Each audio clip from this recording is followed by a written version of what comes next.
And that was hard for me. It was hard for me to get comfortable with uncomfortable situations. Um, it was very well. I'm gonna be very honest with you.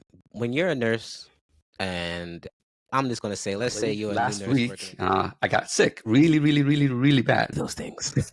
Now I secretly wanted one, right? And I used to be one of those people. That was one of the most uncomfortable things I had done, because I was literally about to tell like this, that you did a little bit deeper than that. It might come off as control freak. You think everybody always remembers your patients that are so evil, they just want to play with you because they know that you're a new nurse. The only thing I'll add to that right there is be open to the experience, right? Bruce Lee, by traditional means, the worst interview I have ever had, for sure. And it's not to scare them. It's not to scare you at all, because the sooner you get this, the better nurse, the better nurse, the better.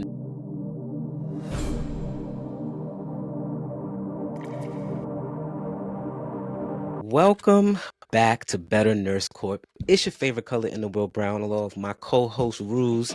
And today we want to talk about confidence. So listen, if you're a new nurse, if you're an experienced nurse, if you're just one of those nurses that just, work part-time, I'm sure that you've experienced some unconfident situations when you're at work. Moments of uncertainties. Exactly. I'm sure of it. So this episode is for you. This episode is for everyone who really wants to get into becoming a confident nurse, because it is a process and it is a journey, and we all have to take our steps to get towards that destination, that goal. So that being said, how are you, Ruse? I don't want to just go right into it. I want to ease them in, because our banter is important to the public. It's important to the show. So how are you before we dive into this I'm good, bro. I'm good. Public service announcement. Wash your hands. Wash your hands. Wash your hands. Okay. He's saying that for a reason. Why? Unfortunately, last week, I got sick really, really, really, really bad. And it was the one time that I forgot to wash my hands before I went back to the car, and I touched my mouth or my face, and I ended up with a really bad infection, and I'm suffering from it with antibiotics and all that good jazz. So please, please, please, please wash your hands, because even if you're not interacting with patients who have infections, right? Not everything is always diagnosed. Not everything is kosher. Not everything is clean. So wipe down your spaces, wipe down your wows, your cows, your whatevers you call them, all right? Wipe down your computers at the beginning and at the end of your shift. Soap and water does not negate alcohol, right? For every 3 uses of alcohol, you should be washing your hands to begin with, but just get into the habit of washing your hands, and you'll never end up in the emergency room with 6 liters being poured into you because you've been the entire past 48 hours, right? So I'm good now. Everything's good. Clean bill of health, so I'm happy. Wash your hands, please. You know what that reminded me of? That reminded me of those those anonymous hand hygiene surveys that we used to have to do at work. Yeah. Those are why we do those things. Now I secretly wanted one. I was like, where was that person who I used to walk out and told me you forgot to wash your hands? I would get annoyed.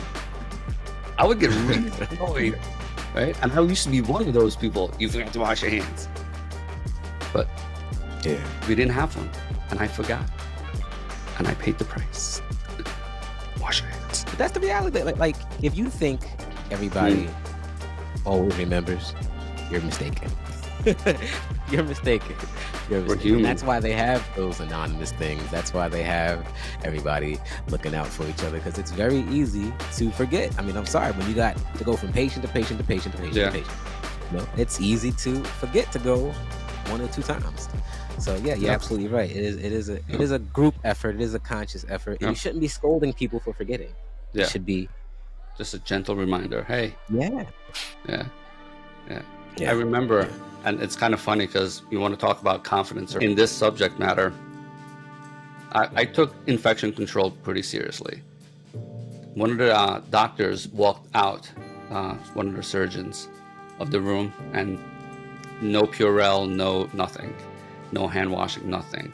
And then I saw him about to go into another room, and I said something. And every day after that, he would bust my chops. I washed my hands. Whether he saw me in the elevator, in the cafeteria, in the restroom, I washed my hands. I'm like, you better. Right? So that was one of the most uncomfortable things I had done, because I was literally about to tell like this, God ego surgeon publicly that you did something wrong. Right? And it wasn't wrong. It was just a reminder that you forgot something. So yeah. Confidence, right? Confidence is something that I think certain people are just born with and certain people aren't. You think so? I do think when I see my son, this is why I say this.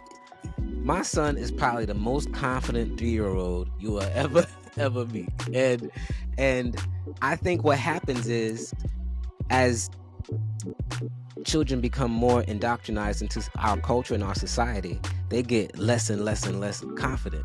And I think certain people stop that confidence to be lessened sooner rather than later. So I think that certain people are just born with a whole bunch of confidence. I really do. Like after meeting my son, I wholeheartedly believe that. The parents that catch that early enough, that catch that those things that can decrease a child's confidence, I think those children wind up being extremely confident at earlier ages than others.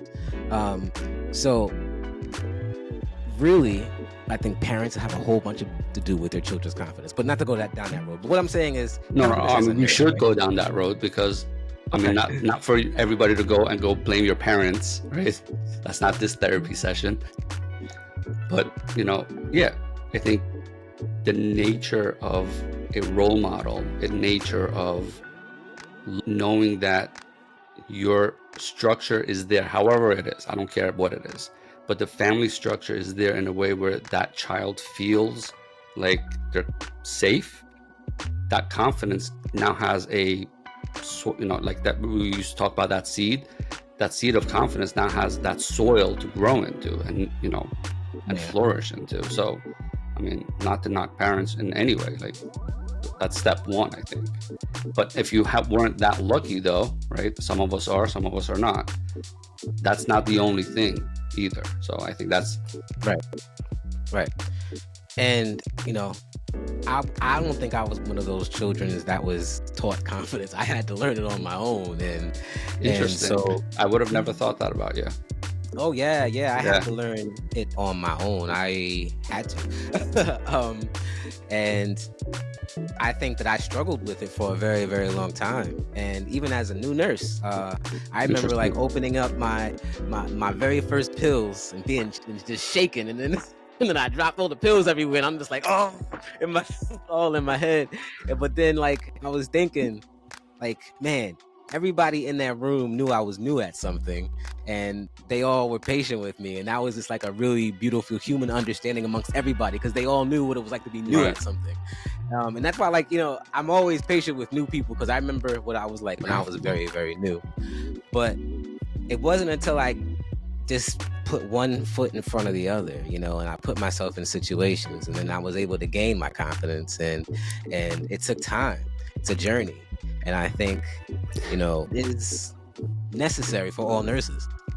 So not to compare us to children and parents and stuff like that, but our novelty or newness into the profession, I think it's what you described was that safety thing that the parent provides a child, right? That precept or that social environment, that it's okay for you to make a mistake, that, we're not going to be here to be judgmental over you, right? That we'll teach you the correct way, and we'll try to prevent you from making those mistakes, those big mistakes as well, as long as there's a clear, open line of communication, right? Right. So that's the second half of it. That's the ownership part of it. In that contract, when you come in as a new nurse, maybe it's understood and maybe it's not verbalized, and maybe it should be, but it's one of those things, unless you speak out loud and me hear it, I don't know what you're thinking, right?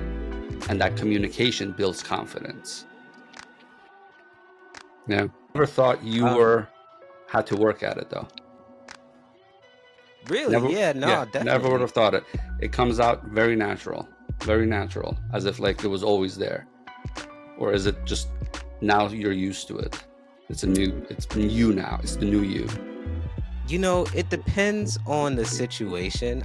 I can kind of find myself slipping into that old me, that old version of me at times, but then I have to like realize that that's okay and that's normal for me to kind of go to my safety zone and to pull myself back.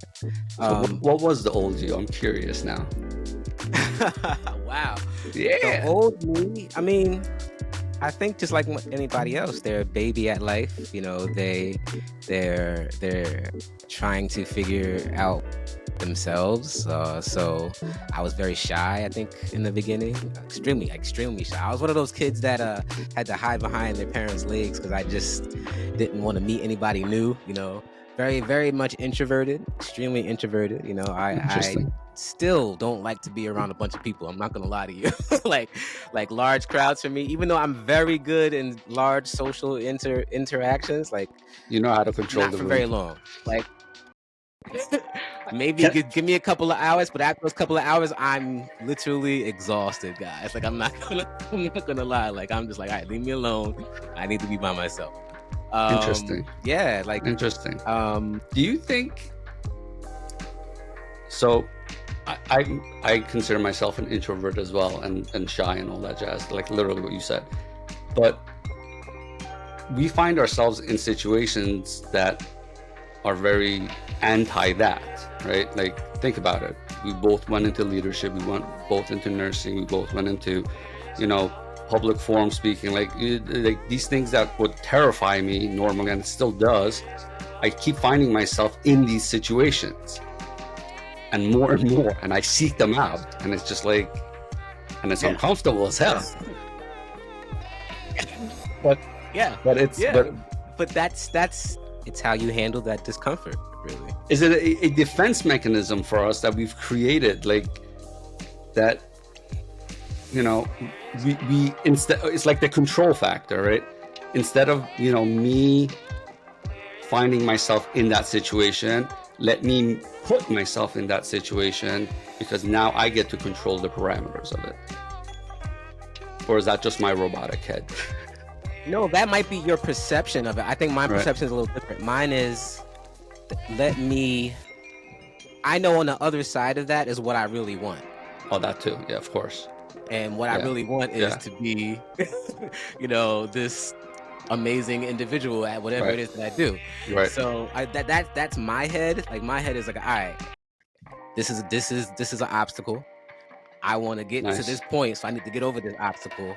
So let me figure out how I'm going to get over it. And that's when I guess go off into my head and give me a couple of days. Let me go read into this. Let me go dive into this subject. Yeah. Then at the end I'll come out. I'm like, okay, all right. Now let's use what I've learned. And then bam. Yeah, very similar. For me, that knowing that I'm also in control of it. Ladies and gentlemen, I think I'm a control freak. I was gonna say that.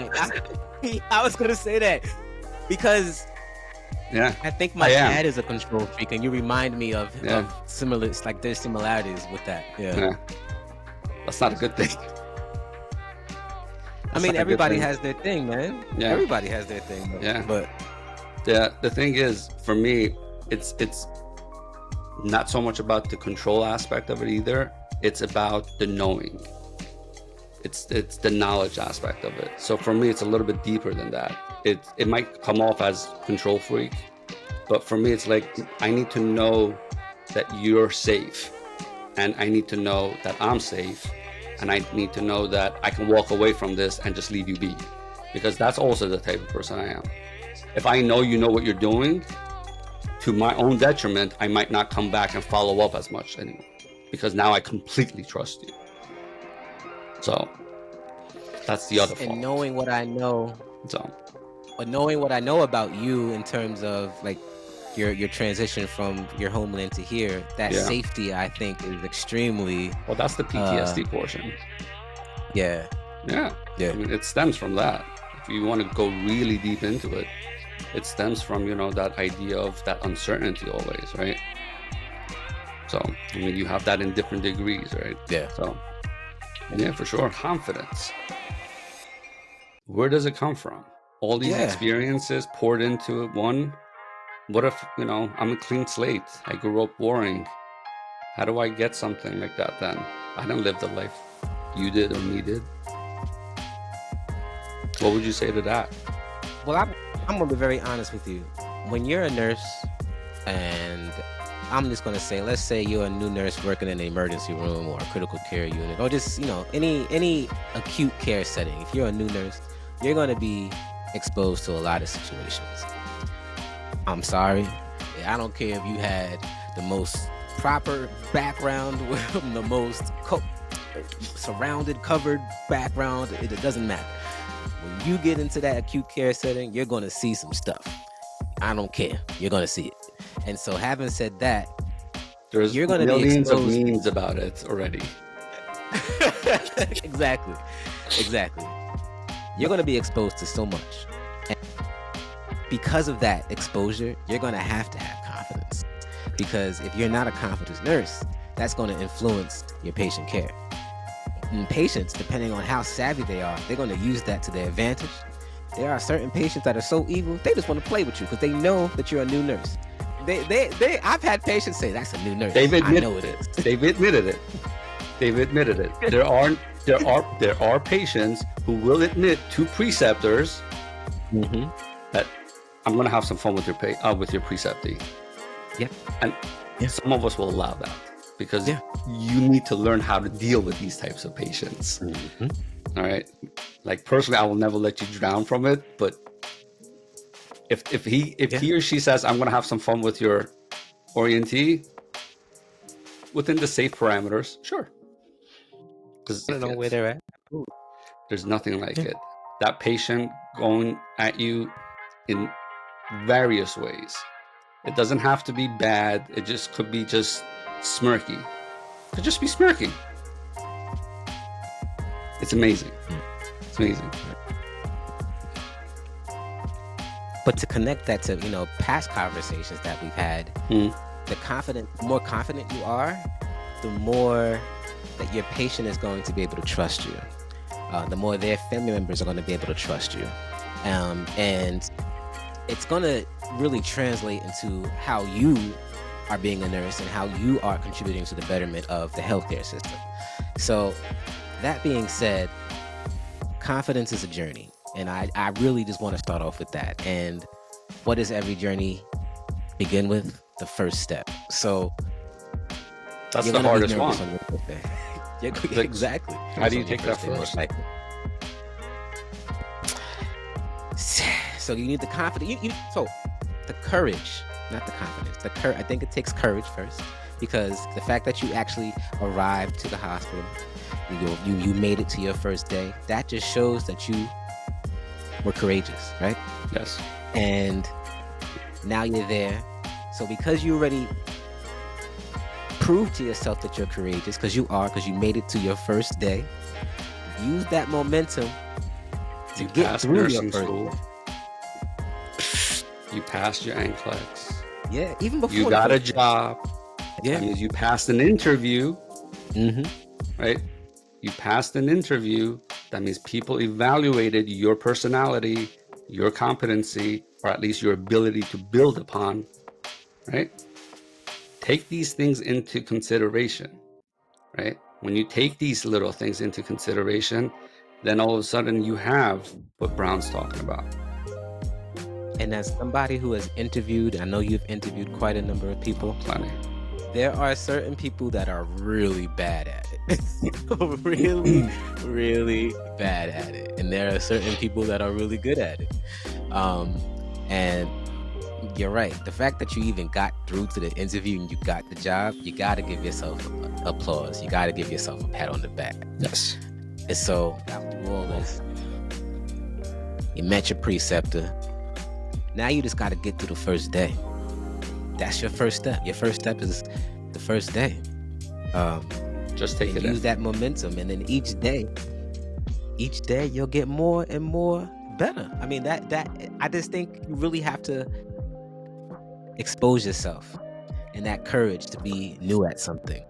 What was the conversation that was going through your head every time you were driving in that first week of? Because a lot of I people talk about, hyping things up, listening to music, doing these things.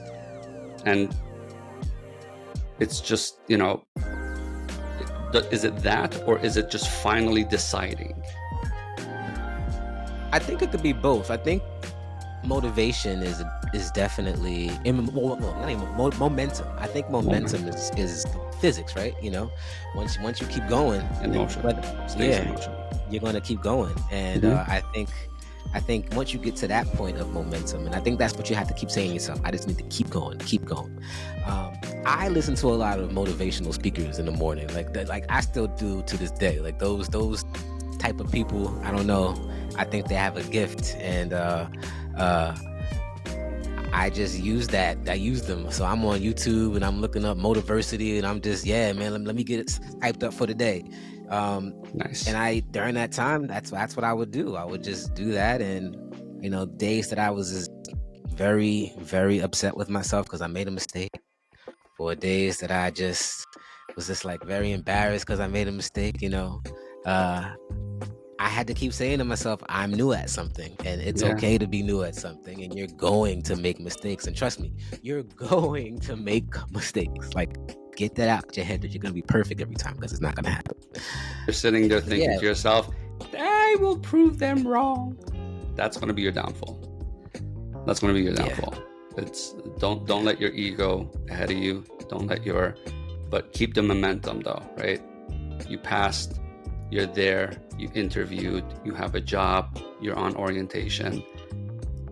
The only thing I'll add to that right there is be open to the experience, right?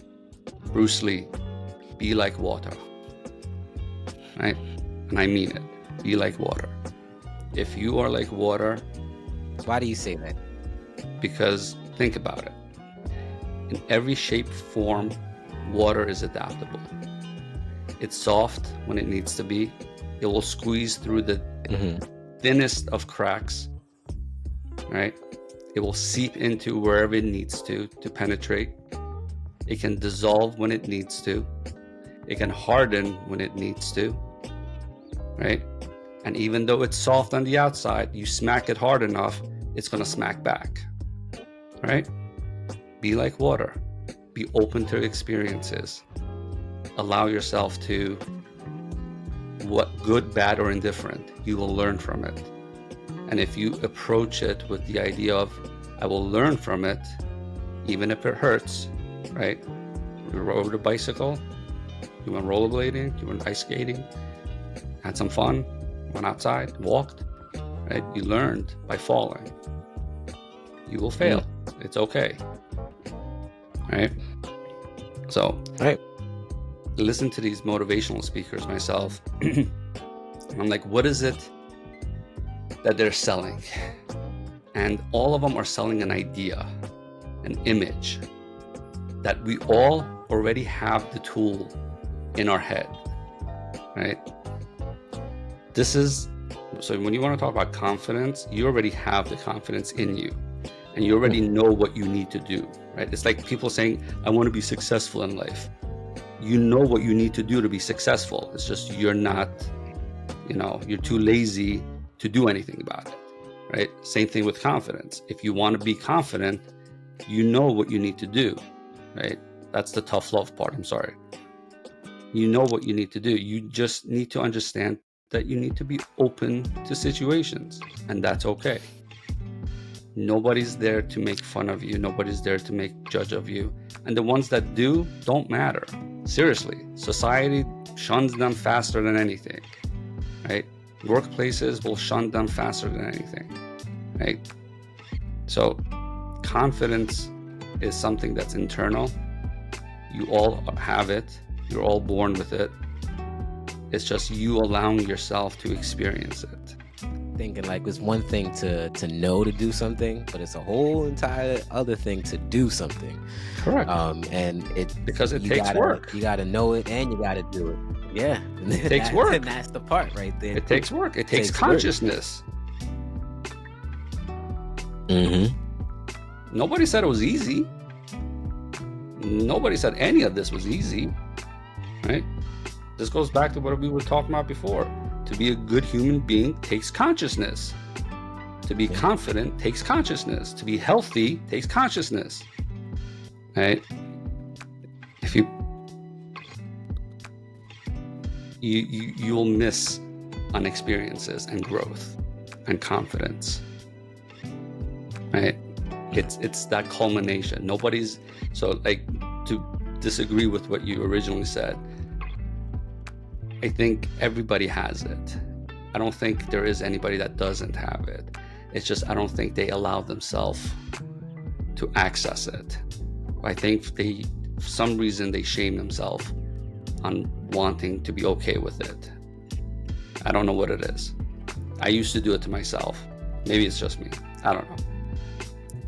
But, when I look at it and I look at these people and what they're trying to sell, it's that image of what you're trying to do. And it's like, at the end of it, the difference is they were in the same boat. They say the same things. It's just one day they decided to do it and the other day they weren't. Like that transition, that's it. But it's a state of mind. Yeah, that's how you got to start off, right? But that's not going to get you to. Yes, you got to make a decision, but then you also have to put in the work, right? And then that work part, I think, is that's what validates it. That's to me, yes, making a decision is hard, and but that's not the hardest part of it. No, the hardest part of it is the work you got to put in, and the consistent work, right? The maintenance, That's the part where I think a lot of people lose momentum, because, i.e., they don't have the motivation. They lose the momentum, exactly, for whatever reason, whatever external force or internal force, they lose their momentum, and then the cycle of unconfident self-doubt, that cycle continues. See, that's the beautiful thing about it then. Within nursing, your confidence can come from two portions of your career. One of it is your internal behavioral aspect of it, right? That's your biology, your physiology, your phenotype, genotype, all that jazz, right? Your personality, your psyche. The other half of it is your practice of the knowledge of the medicine that you don't.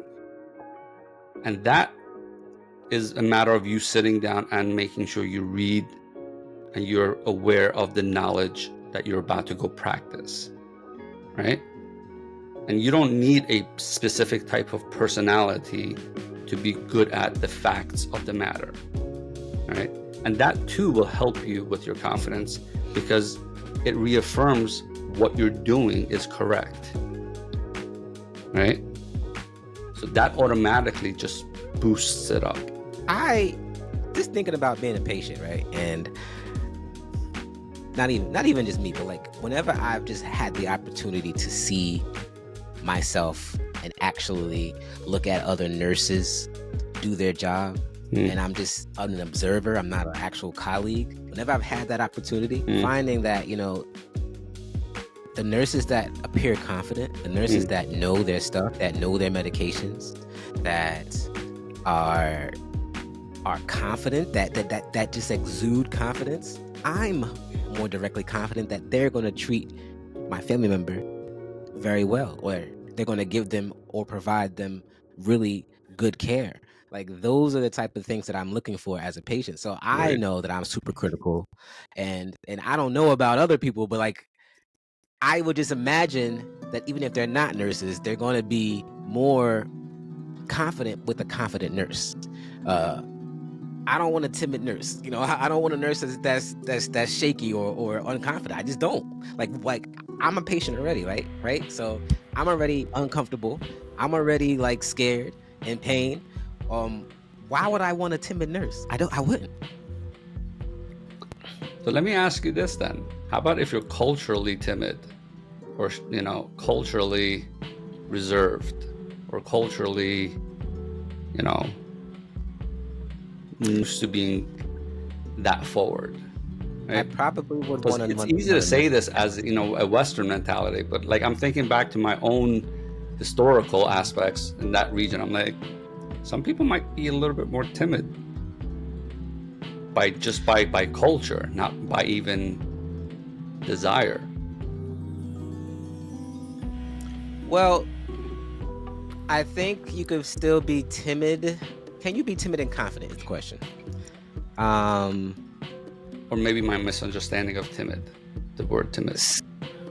So yeah, I think you could still be a timid, good nurse. I've met nurses that were timid and they were still good. Knowledgeable. Yeah. I think when you're a nurse that has a lot of self-doubt, though, I think that comes across as extreme nervousness and anxiety, and then you're also all thumbs pushing or emitting that nervousness and anxiety on the patient who's already probably anxious and nervous already. So you're just creating this chaos of an environment. If you're that type of nurse, which is pretty normal to be like in the beginning, I think you should really begin to work on your confidence. And that really entails exposing yourself to different situations where you might be uncomfortable with.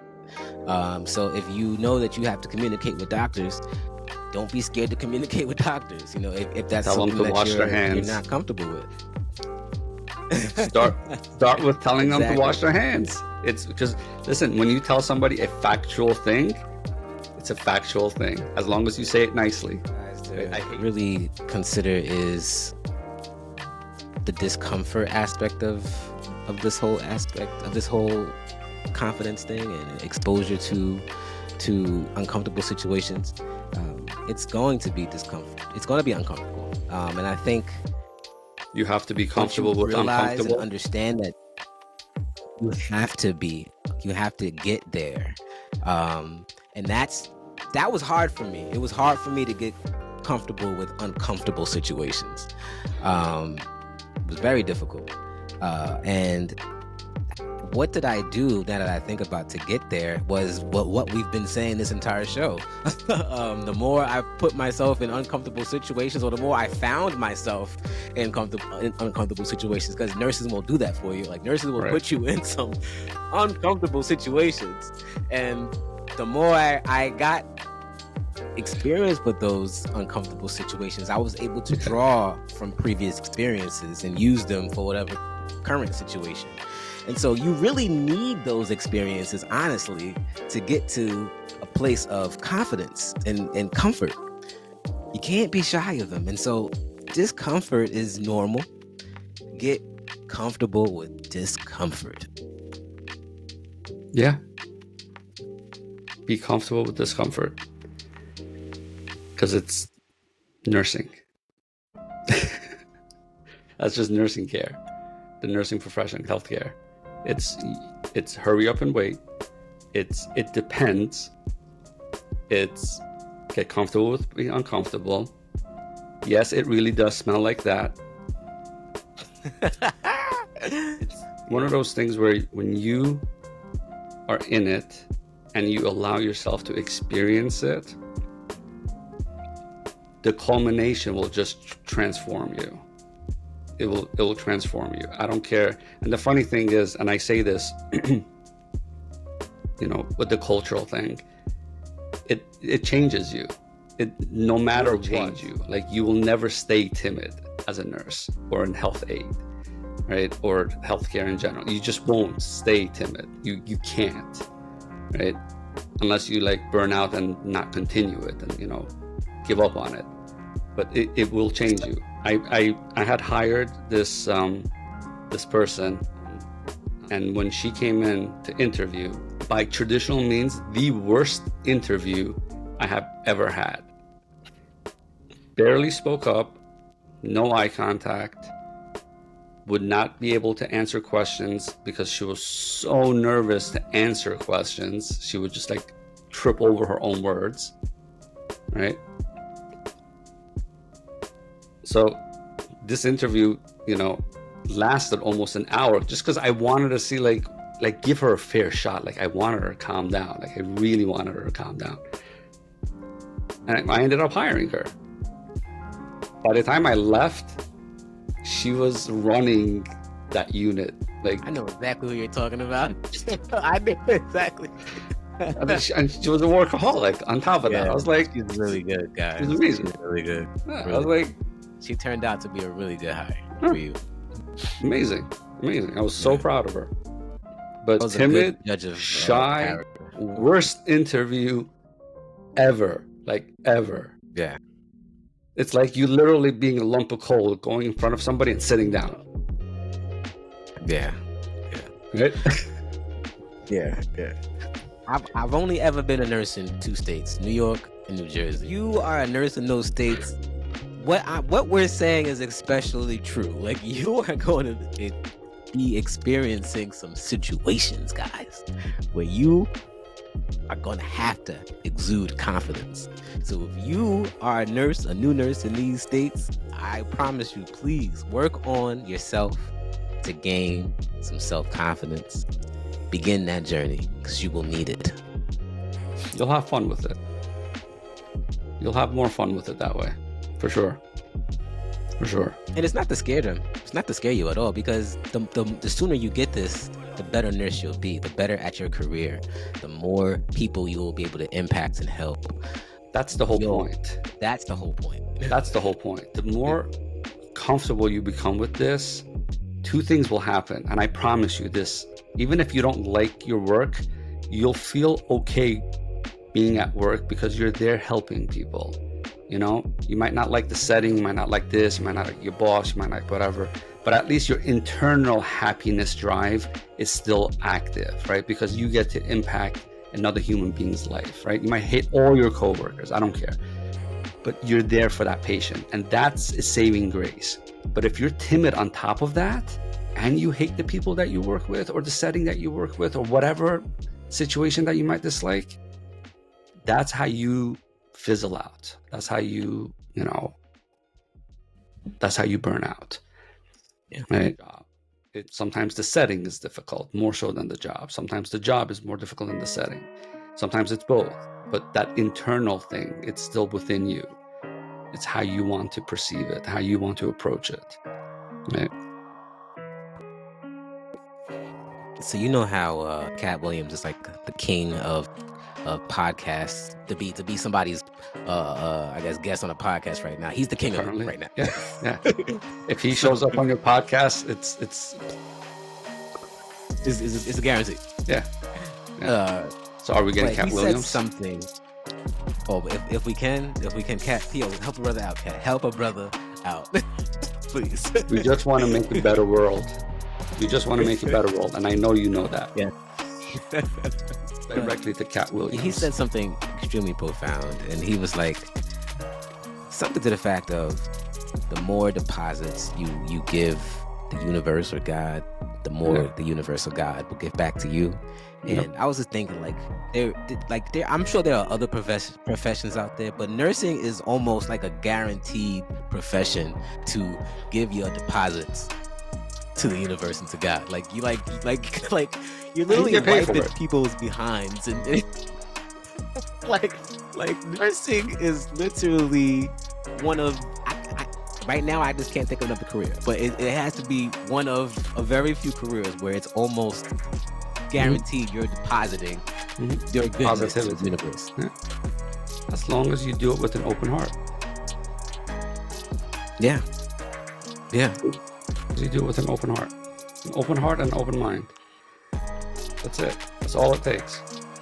Then these patients will love you for it. The satisfaction that you'll get out of it. The fun that you'll actually have. Look, at this point, I refuse to not have fun at work. Even with my grumpies. I have fun with them. I don't care. Like, even if they're mad at me, it's kind of funny. Somebody at work, and I'm not going to say which job it was, so I'm not saying it's my most current or my recent or my last or whatever. But at one of my jobs, I had an altercation with another employee that we had a misunderstanding and it was back and forth. And we both raised our voices. Not good, never a good thing. Respectful still, but nevertheless, it was passionate on both sides. And within like half an hour later after that, I was asking that person if they wanted something or whatever. I was interacting with them as if like nothing had happened, right? Somebody else later on came to me and said, when you did that, it amazed me because I thought you didn't like that person. I was like, I don't have anything disrespectful for that person. Like, they might not like me, but I have nothing against them, whatever. Like, they do their thing, I do my thing, right? So your confidence eventually will allow you to enjoy work, even if the setting might not be, right? It gives you a level of peace that I don't know how to describe it. It allows you to be with your patient and with your art more so than the distractors. Yeah. If that made sense or not. No, it does. And that takes a lot of introspection. That takes tons of self-awareness. And it takes time. I think having fun at work is absolutely necessary in this environment. And then if you have a good staff that you can have fun with, please have fun at work, still get your jobs done. It'll really permeate and influence your patient care. It's contagious. Influence the patient. It really is. Yeah. So, foster those type of environments if you're a nurse manager or any type of leader at your job. In a meaningful way, please. Absolutely. I'm tired of like leaderships, like I love you guys, I really do, but there's a disconnect. There really is still a disconnect. A lot of you guys think that, you guys are bridging the gaps, but it's not. It's still there. And I think you guys need to go back and listen to a couple of our old previous episodes about, new healthcare systems and stuff like that. And we need more meaningful change as well, right? Because we need to foster that positivity. We need to foster that positive energy for sure. Yeah. About confidence, obviously, we talked about how confidence is a journey. We talked about the discomfort of being confident, the discomfort of being courageous. We talked about how your confidence is ultimately something that will influence your patient care. And hopefully, if that's really good, you will begin to understand that you're super influenced and super responsible for society and society's betterment as a nurse. And any last words, good sir? Welcome to Better Nurse Corp. Peace.